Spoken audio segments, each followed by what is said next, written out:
kali ini saya akan mencoba belajar ya, karena memang saya masih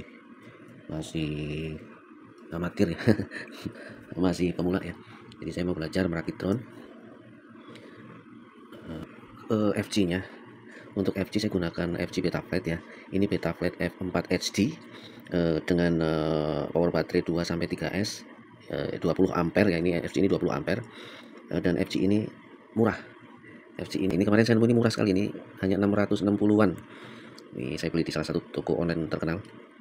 Dan FC ini juga lengkap. FC ini serial portnya ada 4 watt dan 1 S-Bus.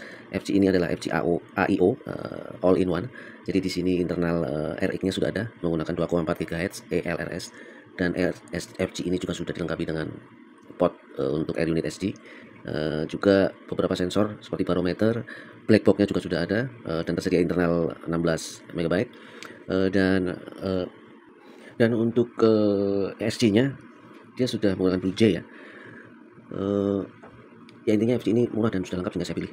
Dan ternyata setelah saya beli saya baru tahu, saya baca-baca manualnya, ternyata ini adalah FC yang digunakan PAVO 20, Betaflight PAVO 20. Jadi terus frame-nya akan saya gunakan dari Flylens 85 tepatnya. Jadi saya akan gunakan Flylens 85, dan mungkin akan ada sedikit kendala pada saat pemasangan FC di frame ya, karena ada ekornya di sini, tapi kayaknya bisa diakali nanti. Gitu. Untuk motornya saya akan menggunakan motor ini adalah 1103 11.000 kV, sehingga sebenarnya ini hanya bisa digunakan dengan power baterai maksimum 2S. 3S sangat riskan ya, sangat riskan, jadi maksimum 2S. Saat saya akan gunakan 3S saya harus ganti motor ini, saya turunkan kV-nya terlalu tinggi kalau untuk 3S ini. Oke, terus selanjutnya ini adalah pernak-pernik bawaan frame ya. Jadi di sini ada bolt, ada nut, ada damper karet, dan ini bawaan dari FC. Oh ya, FC-nya ini belum dirakit ya. Jadi di sini ada beberapa konektor motor yang harus dipasang, nanti disolder. Saya tidak akan menunjukkan bagaimana proses penyolderan. Saya pikir itu hal biasa ya. Jadi sangat mudah. Nanti saya akan solder dulu, saya pasang semuanya, dan rencananya antena ini juga saya ganti dengan mungkin nanti saya pasang konektor IPEK sehingga saya bisa pasang tibar antena 2,4 GHz ELRS. Ini juga bagian dari ini mounting untuk kameranya nanti, rencananya Wolf Snail. Oke, apalagi ya, itu saja sih. Saya coba dulu beresin FC-nya, saya rakit-rakit, setelah itu kita kembali lagi. Iya, ternyata nggak semudah itu ya. Saya tidak akan menunjukkan proses soldernya, tapi saya hanya menunjukkan bahwa ternyata kita diberi dari FC-nya kita dibekali 8 konektor ya, 4 untuk digunakan, mungkin 1 untuk cadangan, atau ada beberapa pilihan, karena di sini ada konektor yang lurus kakinya, dan yang sudah dibengkokin ini, yang sudah dibengkokkan ini, dan satu lagi ini yang lurus ini. Susah juga kalau kita bengkokin satu-satu sendiri ya, hasilnya nggak akan rapih. Dan yang akan saya pasang adalah yang kaki bengkok, sehingga nanti nyoloknya menghadap ke sampingnya.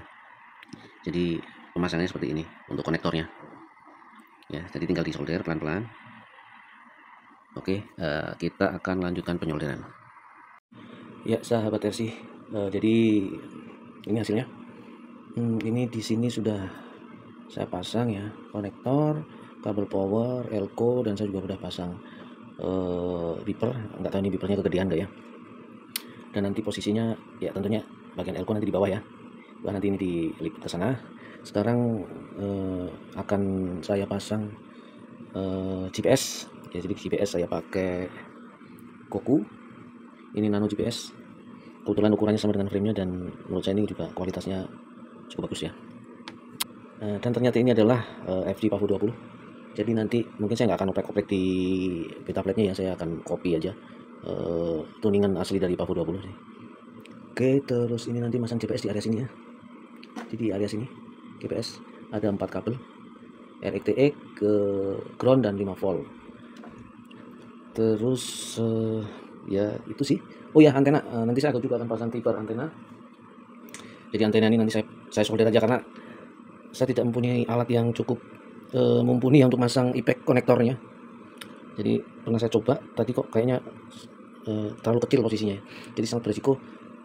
Saya akan kelupas saja nih ya, nanti seperti apa hasilnya belum tahu ya. Namanya juga pemula ya, yang penting usaha dulu, curhatnya nanti kalau nggak bisa terbang. Ya tapi insya Allah bisa lah. Oke, kita lanjut untuk pemasangan GPS juga antena. Ya udah saya pasang. Ini saya tadi pasang GPS. Jadi eh, ini jalur GPS. Di sini ada R, T, ground dan 5 volt. Jangan sampai kebalik. Dan T-nya menuju ke R, nanti di sini ada bacaannya ya. Jadi nah ini. Di sini ada bacaannya 5 volt ground, R, receiver dan transmitter. Nanti yang receiver ke transmitter di FG, yang transmitter di GPS ke R atau receiver di FG. Jadi T ke R, R ke T. Terus selanjutnya saya juga bungkus ini dengan semacam aluminium foil ya. Bawaan dari GPS. Jadi pada saat kita beli GPS, selain dapat GPS, dapat juga wire-nya sama soket ini. Juga dapat aluminium foil. Terus antenanya juga sudah saya pasang. Antenanya sudah saya pasang ini tipe antena ELRS 2,4 GHz. Dan nah ini. Karena saya menggunakan frame file lens. Ini nggak kelihatan ya. Ini adalah soket untuk nanti lari ke Type C, dimana kita saat kita colok ke laptop untuk update atau setting Betaflight atau LRS konfigurator, nanti kita melewati soket ini, tapi karena kita menggunakan frame Flybu bukan frame PAVU 20, sehingga ini nanti sayang sekali ya, ini ketutup, di sini akan ketutup frame nih, sehingga nggak bisa diakses ini. So saya saya sambungkan aja ini soket ini, saya sambungkan ke soket di sini. Jadi ini nanti keluar frame atas pada saat saya mau update Betaflight atau firmware, saya tinggal colokkan ke sini. Gitu. Jadi nggak usah bongkar-bongkar lagi. Gitu saja, ini tinggal kita pasang ya. Oke, kita pasang ke frame. Ya, singkat cerita semuanya sudah terpasang. Videonya panjang ya. Jadi ya saya langsung pasang saja. Saya pikir nggak terlalu susah untuk memasang frame. Motor sudah saya pasang. 4 GPS juga sudah saya pasang. Dan untuk tuningan saya ambil langsung dari PAVU 20. Jadi saya copy CLI saja. Dan untuk air unit, nah ini ada di bawah, saya menggunakan box Snell jadi Nano versi 3. Oke, ini fly lens dengan FG PAVU. Jika teman-teman ingin mencoba, silahkan. Tapi lihat dulu videonya ya, apakah terbangnya benar atau enggak. Oke, itu saja. Sampai ketemu di video selanjutnya. Terima kasih.